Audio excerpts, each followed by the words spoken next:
Dahon ng ampalaya bilang gamot, isa lang yan sa 4 na herbal medicine na pasado na sa clinical trials na tumagal ng hindi bababa sa 7 taon.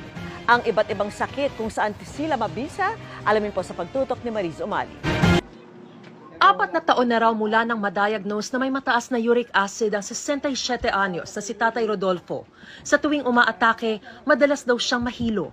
At umabot pa raw sa puntong tumiklop na ang kanyang mga daliri sa kamay at hindi na maibalik sa dati. Nang tanungin ko kung gaano siya kadalas dapat uminom ng gamot. Araw-araw kaya lang minsan. Tapos sa Pera? Ano po?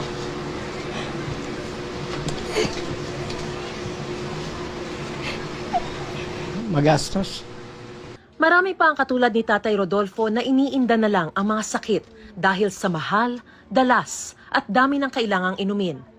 Kaya magandang balita raw na pumasa na sa clinical trials ang 4 na herbal medicine kabilang ang ulasimang bato o pansit-pansitan na mabisa raw para sa may mataas na uric acid. Nakita sa clinical trials na talagang nagpapababa ng serum uric acid levels ng mga tao. So maaring gamitin ito para sa gout or yung talagang mataas yung uric acid levels.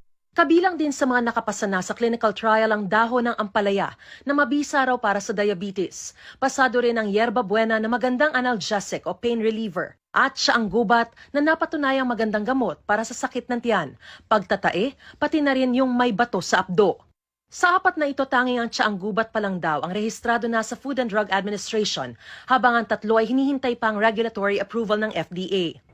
7 hanggang 10 taon daw inabot ang clinical trial para sa 4 na halamang gamot na ito para masiguro ang bisa at kaligtasan ng mga iinom nito at oras na maaprubahan ito ng FDA.